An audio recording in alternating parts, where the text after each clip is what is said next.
Okay, ready. Okay, so happy Ram Navami, everybody. And, all right, we're going to speak about Lord Ram. Actually, what I'm going to do today is talk about the pastimes, not specifically all the pastimes, but I'm going to talk about the lessons we can learn from the pastimes of Lord Ram. A little bit different approach to Ram Navami today. So, first we're going to chant, I guess, Sita Ram. That's appropriate.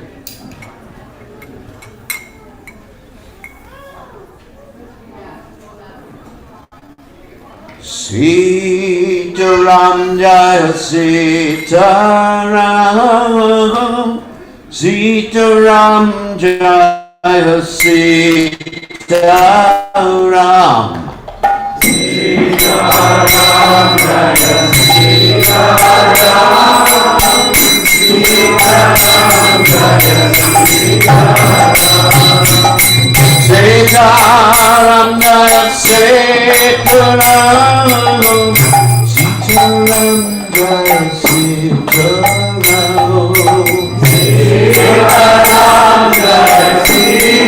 Ram, Sita Ram Jaya Sita Ram, Shri Ram Jai Ram Jai Ram, Shri Ram Jai Ram Jai Ram, Shri Ram Jai Ram Jai Ram, Shri Ram Jai Ram Jai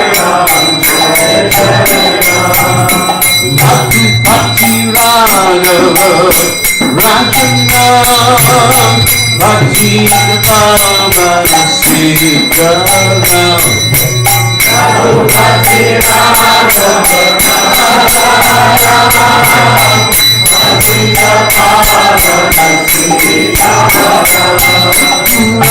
Bhakti Raghav Rajana Bhakti Raghav Sita Ram, Bhakti Raghav Bhakti Raghav Sita Ram, Shri Ram Jai Ram Jai Ram, Shri Ram Jai Ram Jai Ram, Shri Ram Jai Ram Jai Ram, Shri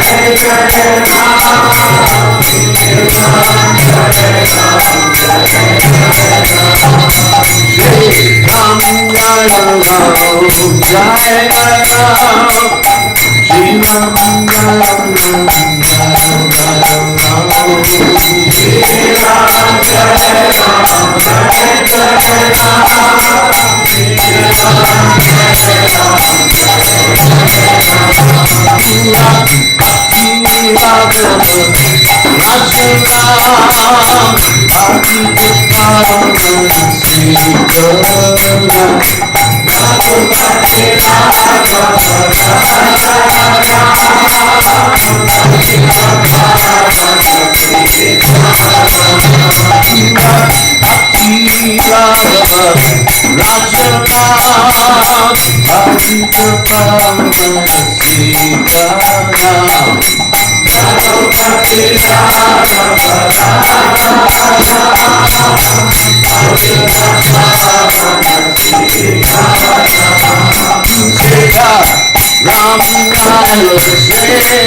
Jai Om Vishnupad Paramahansa Paravidakacharya Olsuteta Satashi Shimad His Divine Grace Abhaya Chananad Bhaktivedanta Goswami Srila Prabhupada Ki Jai ISKCON Founder Acharya Srila Prabhupada Ki Jai Anantakoti Vaishnava Vrinda Ki Jai Namacharya Srila Hridas Thakur Ki Jai Prem Se Kaho Shri Krishna Chaitanya Prabhu Nityananda Shitwaita Gadadha Shiva Siddhi Gaur Bhakta Vrinda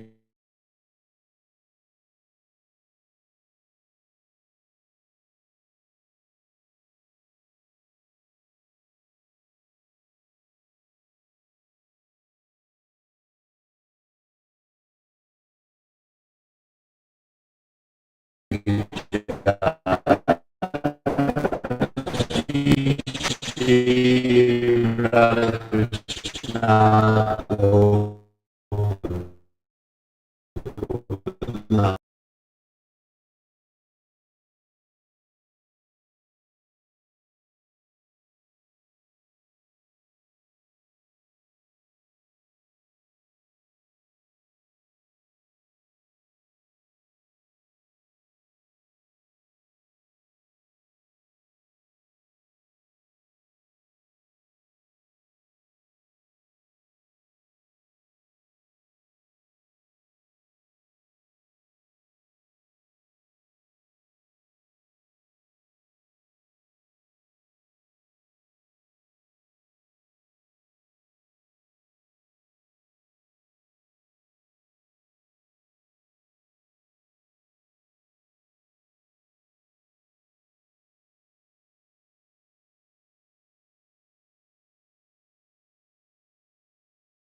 Thank you for telling me.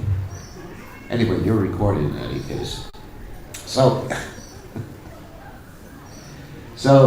we're always connected to the spiritual platform. So another lesson we can learn from the Ramayana is how one should be an ideal leader. Let's say if one is a king, of course we don't have too many kings here, but if one is a GBC temple president, making an ISKCON connection, one should consider everyone who is working with you as equally, without having any bias. So Lord Ram, he considered all of his citizens to be equal to his family. In other words, he wasn't discriminating. He considered all the citizens to be like his children. He's an ideal leader. And another lesson from the Ramayana is the parampara, the lesson of parampara, disciplic succession, where you have Valmiki, who is the author of the Ramayana, which I've mentioned the story of before. He was instructed by Brahma and Narada Muni to compose the Ramayana, and under the instruction of his spiritual masters, he did this. Another lesson or understanding we get from the Ramayana, the Valmiki Ramayana, is that Ram's pastimes are eternal. This is a very interesting story which I told last night. That once upon a time, as we know, Lord Rama appeared in the Surya Vamsa. Generally, when the Lord appears, he appears either in the Sun Dynasty or in the Moon Dynasty. Moon Dynasty, of course, is the Soma Vamsa. The Sun Dynasty is the Surya Vamsa. So, many, I would say millions of years before Lord Rama appeared, Vivaswan, who is the first member of the Surya or Sun Dynasty, he was given or had Sita Ram deities. Now that's quite interesting, considering that Sita and Ram had not yet appeared, at least during that particular Yuga cycle. And how could he have those deities before Sita and Ram appeared? Because he had the knowledge based on hearing the Bhagavatam, which was present at that time. He had the knowledge that Sita and Ram are manifestations of the Supreme Personality of Godhead, Lord Ram and Sita Devi. And so, and that they had appeared in other universes or in other times. So he was worshiping these deities, and as he was worshiping these deities, he later on gave the deities to Manu, his son. The deities were later on given to Ikshvaku, Manu's son, and passed down through his, I guess, seminal succession or disciplic succession, all the way down to Ram.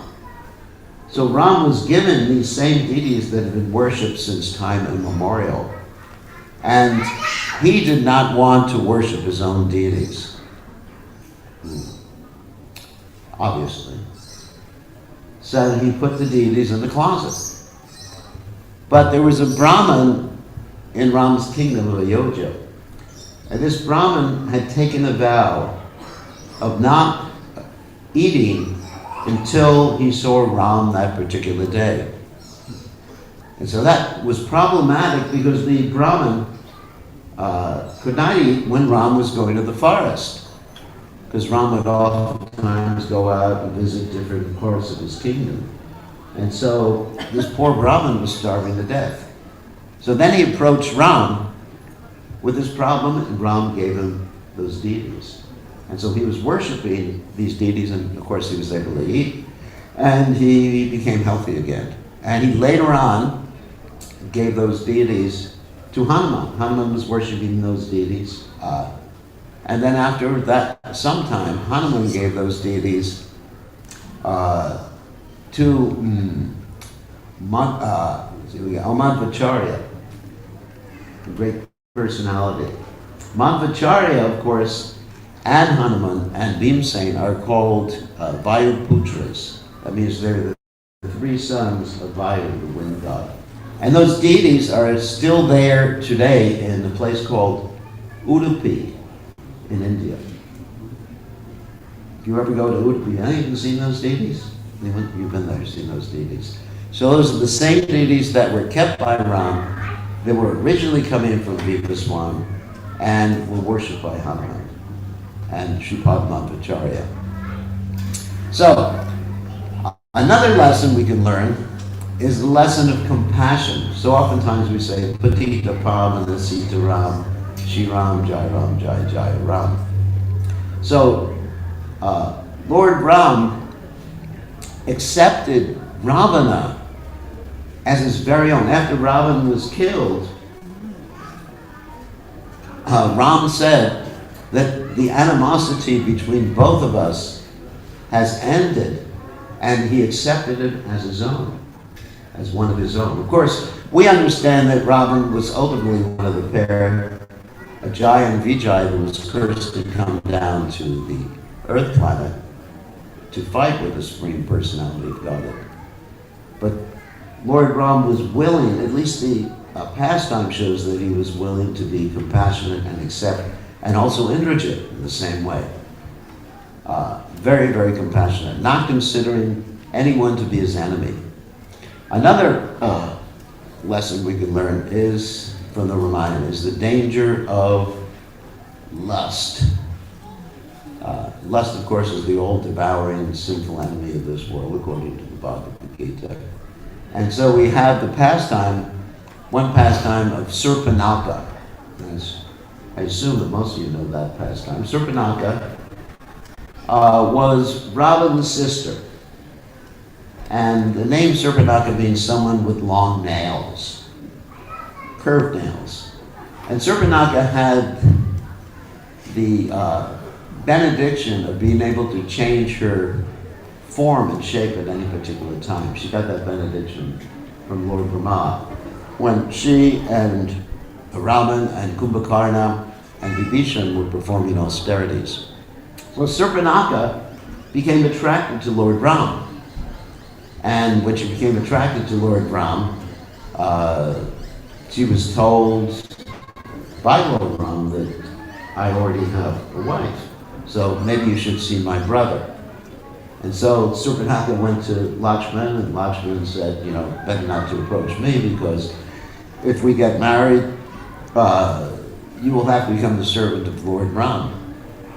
And so then she went back to Lord Ram, and she said, I'm going to kill your wife.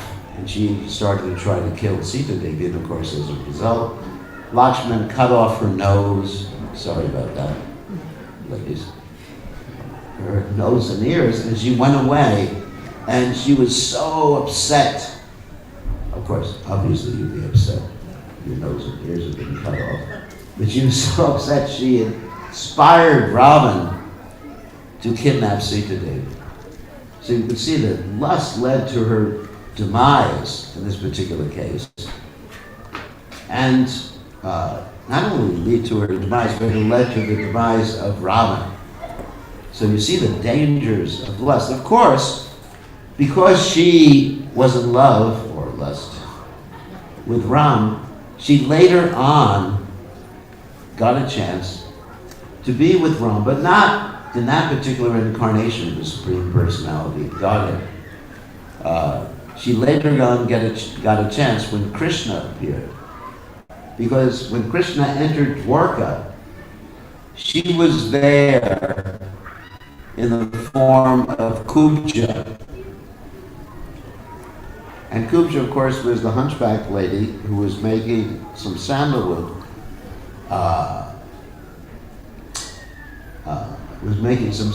And so Krishna and Balaram asked for the sandalwood. And when Krishna and Balaram asked for the sandalwood, she gave him the sandalwood that was meant for Kamsa, actually. And Krishna straightened her up. She came straight and very beautiful at that particular point. And then she got very lusty towards Krishna. But at that point, Krishna or Balaram didn't cut off her nose and ears. Krishna later on agreed to meet with her, and after he had killed Kamsa and taken care of some other business in Mathura, he met with her. So that teaches us that even if one has some ulterior purpose, now I'm not saying that you should approach Krishna with a lusty way, like Surpanaka did, or like Kupsha did, but as the Bhagavatam states, what akama sarvakama moksha karma dharati tivrena bhakti yogena yajeta purusham param. Whether one is full of material desires, whether one is free of material desires, or whether one is desiring liberation, one should approach Krishna. Tivrena bhakti yogena yajeta purusham param, which means one should approach the Supreme Personality of God and worship Krishna with great enthusiasm. Tivra bhakti means great enthusiasm, one-pointedness, a very forceful type of, not forceful in a negative way, but worship the Lord in a very enthusiastic way. So we understand, and Krishna also in the Gita says that 4 types of people approach him, Chatur Vidha Bhajanti Mam. And these 4 types of people are considered pious by Krishna because ultimately they will come to the perfectional platform if they continue devotional service. Just like you have the story of Dhruva Maharaj, who had the desire of a kingdom greater than that of Lord Brahma. And his desire was actually perhaps the most intense desire you can think of. But because he worshipped Krishna, he became free of that desire. And later on, when he saw the Lord, he said, I was looking for some pieces of broken glass, but I have found a wonderful gem or jewel.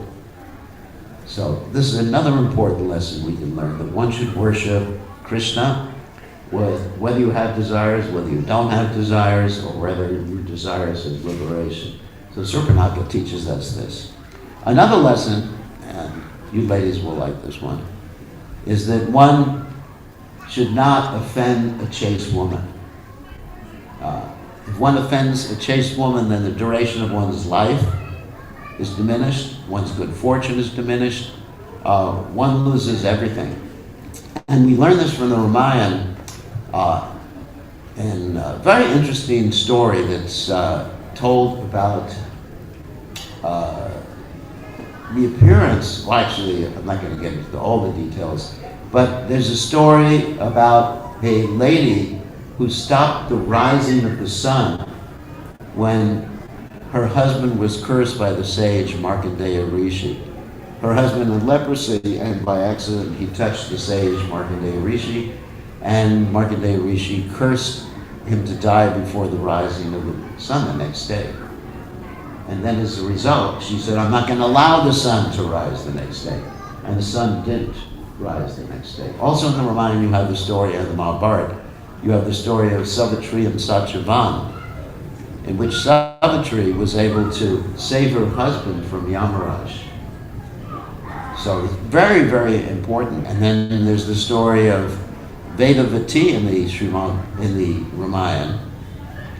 The Vedavati was Sita before Sita actually appeared, first appearance. And she was meditating to get the Lord as her husband. And Ravana comes down to try to attract her or grab her, and she makes her hand like a razor blade to cut her hair that Ravana had grabbed. So extreme chastity is very much stressed, and the danger of offending a chaste woman. Also, there's the story when Ravan was trying to attack, or at least impress, Lord Shiva. He lifted Mount Kailash, and when he lifted Mount Kailash, Lord Shiva put his thumb down, but Parvati, Durga, was so upset that she cursed Ravan to die because of a woman.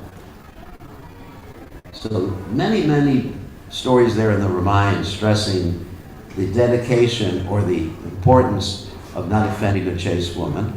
Another story or another lesson we can learn is the dedication of the servants of Ram, like Hanuman, Jatayu, the residents of Ayodhya. At the end of Ram's pastimes, the residents of Ayodhya could not live without Ram, and Ram instructed them that you can enter into the river, you can leave this world with me and go back to the spiritual realm.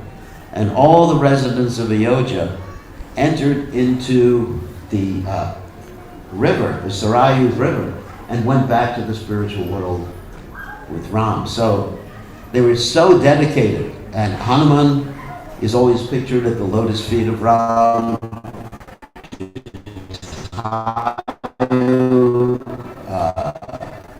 Sacrificed his whole life trying to protect Sita about dedication of the servant to the Supreme Personality of Godhead. And we can also apply that in relationship to our service to His Divine Grace Srila Prabhupada and our spiritual master. This particular one-pointed dedication. A.K. Hakurananda, like we see with Srila Prabhupada's pastimes, Srila Prabhupada was completely dedicated, focused on pleasing his spiritual master, and that's why he came to the Western world, because of the order of his spiritual master. Prabhupada himself commented that the statement that Vishwanath Chakravarti Thakur makes in his commentary on the Bhagavad Gita verse, Vyavasayatmaka Pupir, Ekeha Kurinandana, Bhoshapasananta, etc. That statement was the essential principle in spiritual life, to follow the order of the spiritual master as one's life and soul. Srila Prabhupada got the order to come to the Western world and preach Krishna consciousness, and many of his godbrothers had gotten the same order, those who actually were able to speak English. But Prabhupada was the one who took up that order, and took up that order seriously.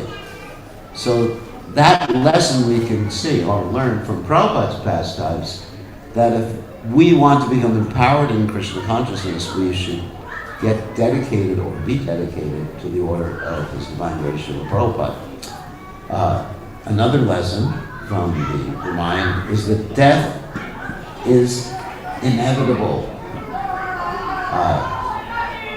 And one story that's told in the Ramayana is one of the side stories, is the story of Sunda and Upasunda, and it also relates to Ravana's benedictions, because Ravana got the benediction, as we know, of not, from Lord Rama, of not being killed by any higher living entity, not being killed by any yaksha, not being killed by anyone, but he neglected human beings.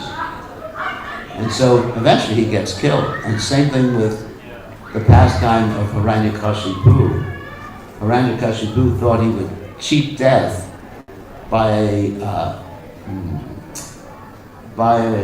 asking for the benediction that he wouldn't be killed in different ways, and he thought he covered all the bases, so to speak. He said not the inside, not the outside, not day or night, or not by any weapon. And he didn't realize that he left out the dusk, which is the time between the day and the night. He didn't realize he left out that there's a doorway, which is not inside, not outside.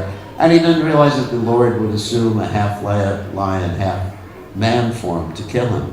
So whatever arrangement one is making, this is the point, then death is always going to be there. Mrityu sarva harashcham, as Krishna says in the Bhagavad Gita, I'm all devouring death. And the final lesson that I'm going to talk about tonight is very important for us because it's Ram Navami and we are celebrating Lord Ram's appearance day. So the lesson is that devotees should celebrate.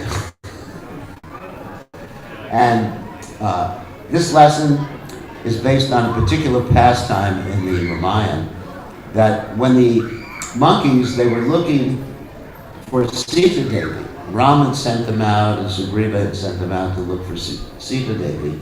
And they went to the shore of the ocean, and Hanuman flew over the ocean and found Sita Devi, set fire to Lanka, came back, and then they were on their way back to inform Ram and Sugriva so that Ram and Sugriva could save Sita Devi later on.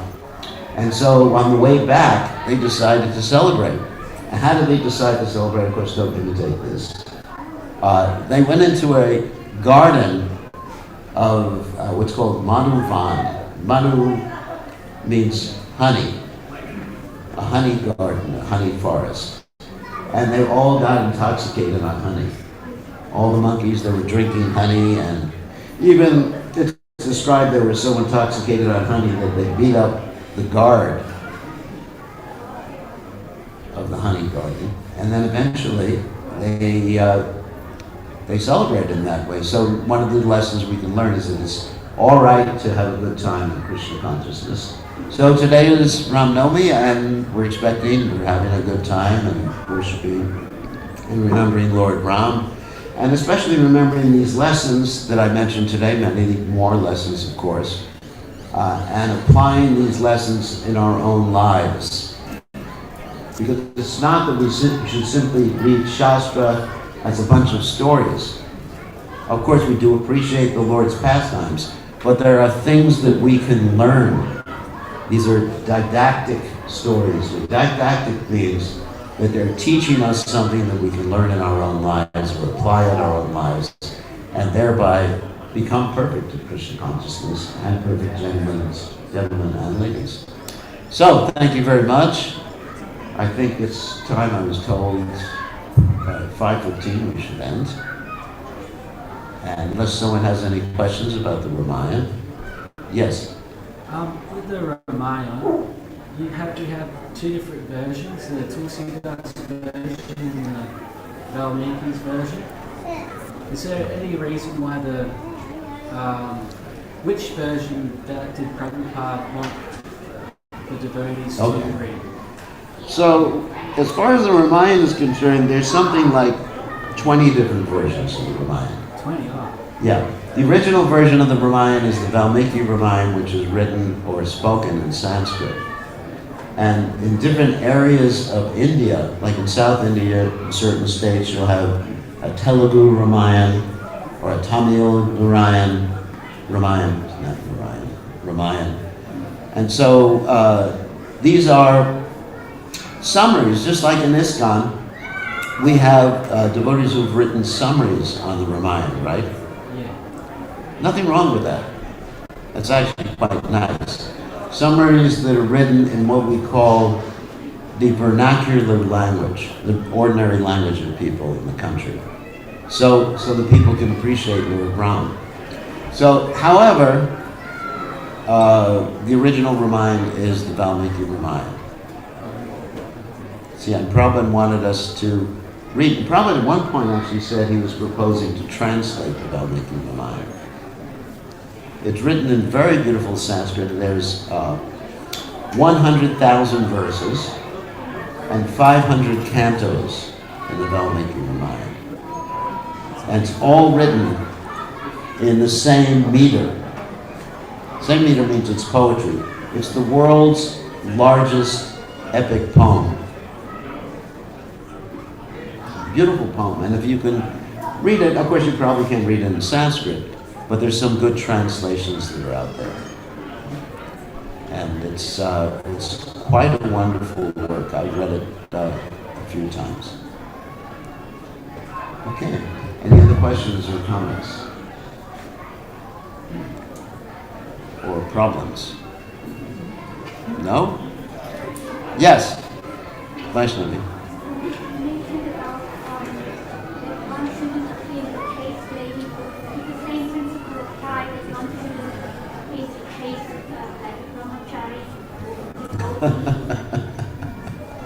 Equality. One shouldn't offend a chaste sannyasi. So, the point is, what does chastity mean? Chastity means that one is actually very focused on one's goals in life, particularly upon the persons who you have a relationship with. You know, in marriage, it's a particular relationship, or with a disciple and spiritual master, it's a particular relationship, or with a devotee and his worshipable Ishtadeva, It's a particular relationship. So one should be very focused. Like that. So, but one should not offend someone, especially ladies. The mention is given in the Ramayana, because the whole Ramayana war occurred because Sita Devi was offended. The whole Mahabharata war occurred because Draupadi was offended. The Pandavas would have made peace otherwise. But because Draupadi was offended and there was the attempt to disrobe me, they could not forget that. And that's why Duryodhana, you know the story in the Mahabharata, had to have his thighs broken.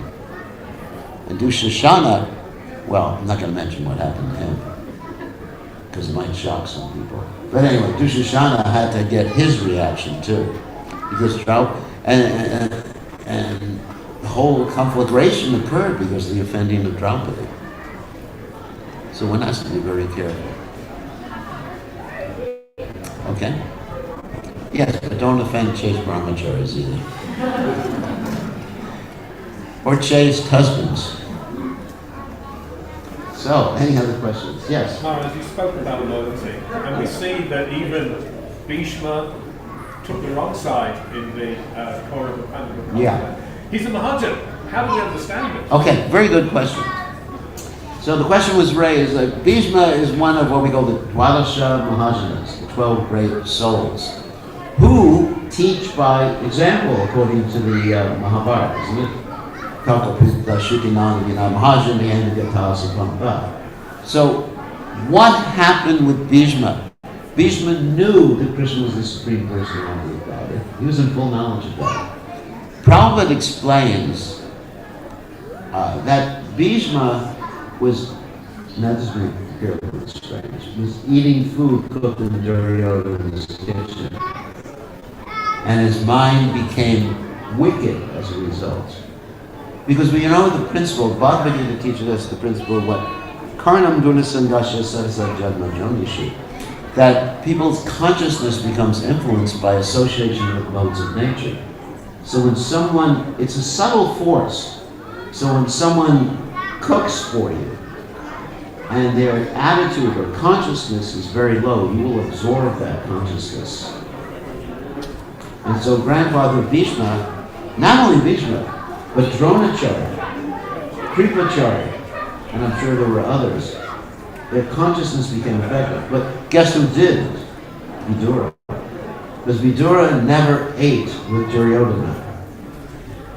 And when Krishna came to try to make peace between the Kurus and the Pandavas, he refused to eat with Duryodhana. And he ate with Vidura, and the story is that Vidura only had some porridge. And he was happy with that. And in the Mahabharata, the full of Mahabharata, it's mentioned that the demons were able to possess grandfather Bhishma. If you read the full Ganguli edition of the Mahabharata. What happened, it's an interesting story, has nothing to do with Ramayana, but thank you for asking the question.